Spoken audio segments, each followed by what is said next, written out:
থেকে, দ্বিতীয় সাক্ষী লেগেছিল 3 কিলোমিটার দূর থেকে, তৃতীয় সাক্ষী লেগেছিল 1.5 কিলোমিটার দূর থেকে। পৃথিবীতে এরকম কোন বিচার হয় যেখানে 1.5, 2 বা 3 কিলোমিটার দূর থেকে সাক্ষী গ্রহণ করার পরে তাদের মৃত্যুদণ্ড কার্যকর করা হয় বা রায় দেওয়া হয়। এই ফ্যাসিস্ট সরকার ইসলামকে দমিয়ে দেওয়ার জন্য পরিকল্পিতভাবে এই ধরনের রায় বাস্তবায়ন করেছিল। ফ্যাসিস্ট সরকার পালিয়ে গেছে, কিন্তু তার দোষরা এখনো বাংলাদেশে হয়ে গেছে।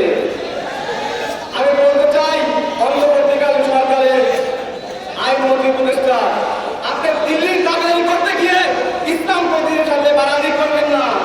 আপনাকে শেয়ার করতে চাই, যারা ইসলামের সাথে লেগেছে তাদের বাংলার জমির জায়গা হয় না এবং দুনিয়ার জমির জায়গা হবে না।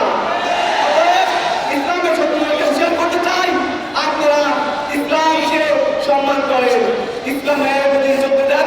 ইসলামের প্রতিবাদকে বাধা করলে আপনাকে তোমরা মুসলিম ইসলাম তার স্বাগতিক চলে যাবে ইনশাআল্লাহ। সবাইকে আপনি ব্যবহার করে আমার আপনাকে শেষ করছি। আসসালামু আলাইকুম ওয়া রাহমাতুল্লাহি ওয়া বারাকাতুহু।